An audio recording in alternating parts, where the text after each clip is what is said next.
Wall Street wants capital rules eased to unblock 22 trillion in treasury markets.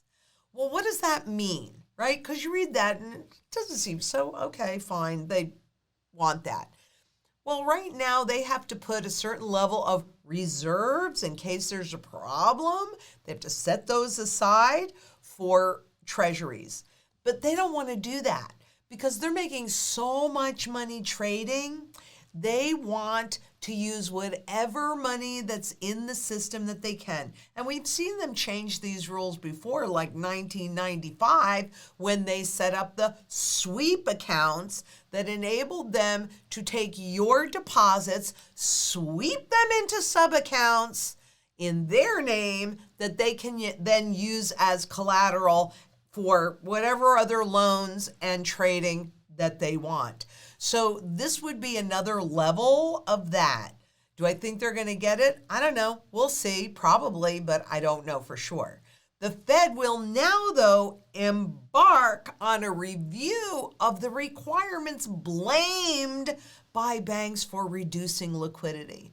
And you know, we've been hearing quite a bit about liquidity or the lack of the ability to buy and sell easily. I mean, it was great when the Fed was creating all of this liquidity by just printing and printing and printing and printing and printing. I think you got the point. Many trillions of new dollars and giving it to Wall Street to play with. Well, you know, they've kind of stopped doing it at that level. So now Wall Street, the banks, are complaining and they want more liquidity.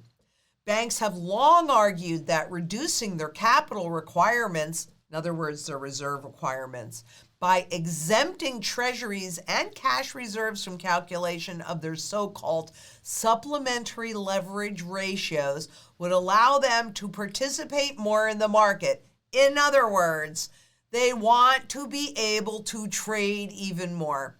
And I mean, it should be pretty obvious, particularly since 2008, that bank trading and bank profitability is very important to the central banks. They're just too big to fail. You and me, we're just about the right size to fail, but the banks are not. So if they didn't have to hold reserves for treasuries, there you go. They could just trade more and more and more. Oh, lucky them. But what that really means is that the FDIC insured banks, and the FDIC was created in response to the bank runs of the 20s and the early 30s to get you to have confidence. And hey, don't you think about, my deposits are insured. Well, they're insured up to $250,000. However, the FDIC has to have the funds to pay the banks. So if one bank goes down and another bank goes down and they kind of stagger that, not a problem.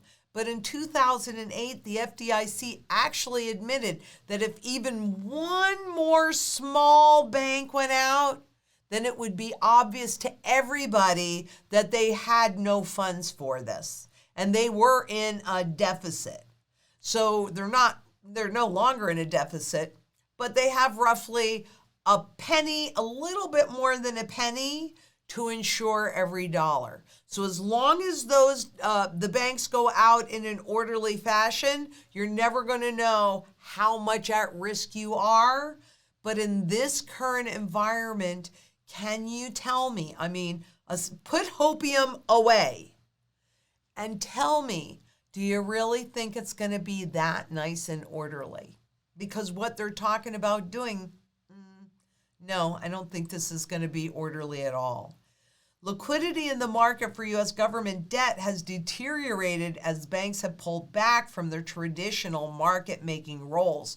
So the banks themselves have been instrumental in that loss of liquidity in the most important market on the planet, the U.S. Treasury. That underpins everything.